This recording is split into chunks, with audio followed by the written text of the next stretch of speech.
Are you an insect?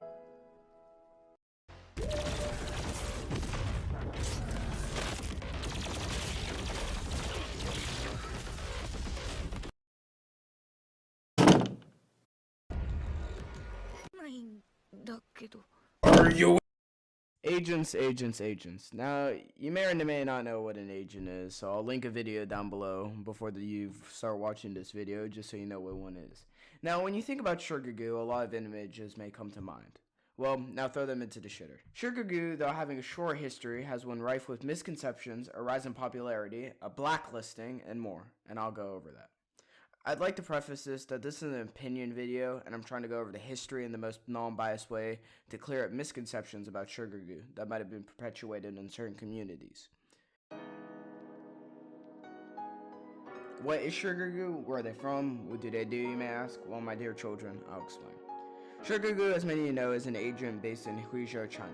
And what they do, like any other agent, is allow replica addicts to be happy by allowing them to get items from weidian and taobao, basically Chinese eBay equivalents.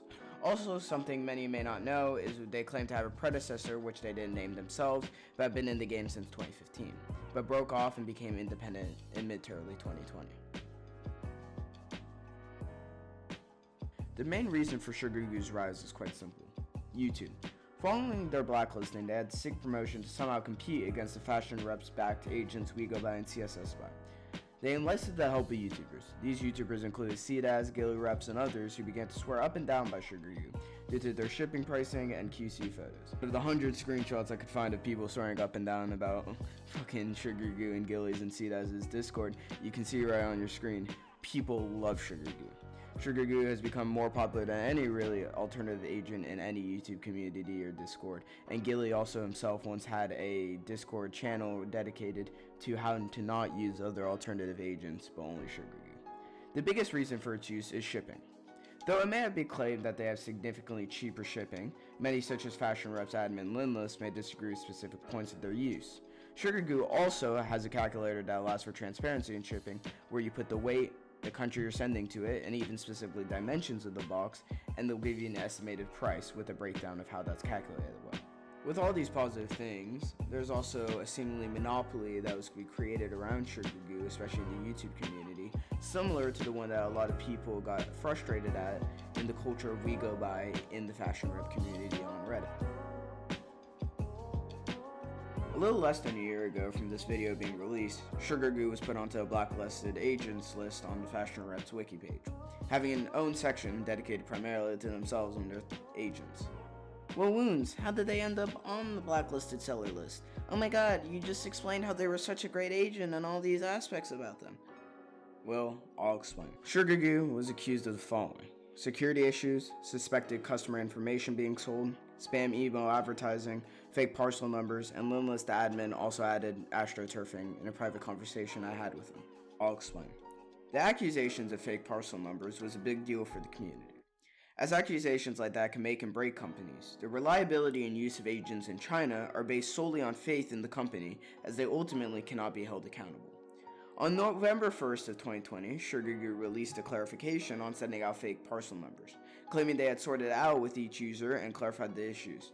Both issues occurred with DHL, and both users, according to Sugargoo, still actively use the service or will continue to after the clarification. Near to that time, a user on the Fashionreps subreddit, u/way too many names taken, alleged that they used a throwaway email to sign up for Sugargoo and another agent, and his email was later accessed by an IP address in Serbia. Though this is true, the user provides very little amounts of evidence per text email from Microsoft and doesn't display concrete proof it happened because of Sugargoo. Some users also allege that when signing up for Sugargoo, they received a large influx of spam mail, though some of them did admit they also signed up for alternative agents at the time, so there's no concrete proof that Sugargoo is actually selling information to companies to spam people with advertisements. When I had a conversation with Linless, the Fashionreps admin, about Sugargoo, he pointed me in the direction to 2 users that received WhatsApp texts with phishing links and other sketchy links. However, I gave it some time and they never responded when I texted them over Discord. When I spoke with Linless, he said that 2 of these users were spammed with phishing links, etc. The only explanation really that I can think of, considering that not many users have received this other than 2 or maybe a number but never came out about it, is that Sugargoo had a minor database leak without their knowledge and some users had their phone numbers leaked. Now this is definitely something that should have been addressed in a more public manner if it did happen. However, websites and other replica related situations have happened where data that was leaked with little to no more actions taken against them, or there were mistakes made or other things, or mistakes are made on a constant basis. CSS spot. Limitless also privately claimed that astroturfing was something that Sugargoo was involved in, lightly or even more in-depthly. He said, since we're paying people to review them, but those people actually never go out with that info, the info I'm actually presenting right now, that was a really bad thing.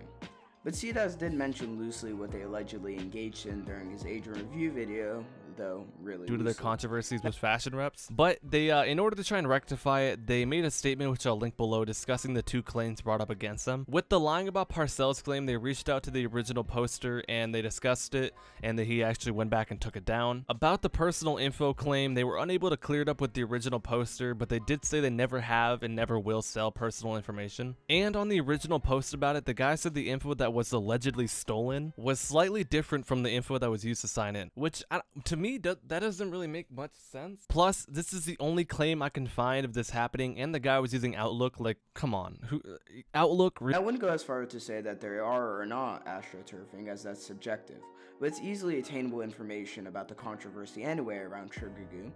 They also compete in a very competitive market in the first place, where they have to compete against Fashionreps based and repsneakers based sponsored agents such as uabat, CSS, etc. So it's understandable why they wouldn't want certain information being present in that video of that nature. This isn't to say, and they never did this, they never deleted information on their subreddit when people alleged it. You can even see people trying to diss them in the comments where they address certain things, and they keep it up. Now, you may ask, oh, Wounds, why are you making this? You're original as fuck. Why are you bringing this up? It's history. Oh, what's the point? We all know this story. Sugargoo is my favorite. uabat is my favorite.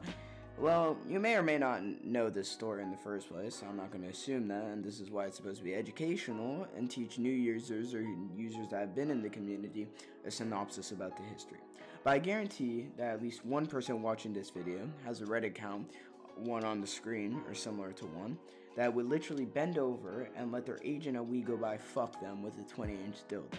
Unlike many blacklisted sellers and agents, Sugargoo still has a rising use throughout communities, especially the YouTube replica community.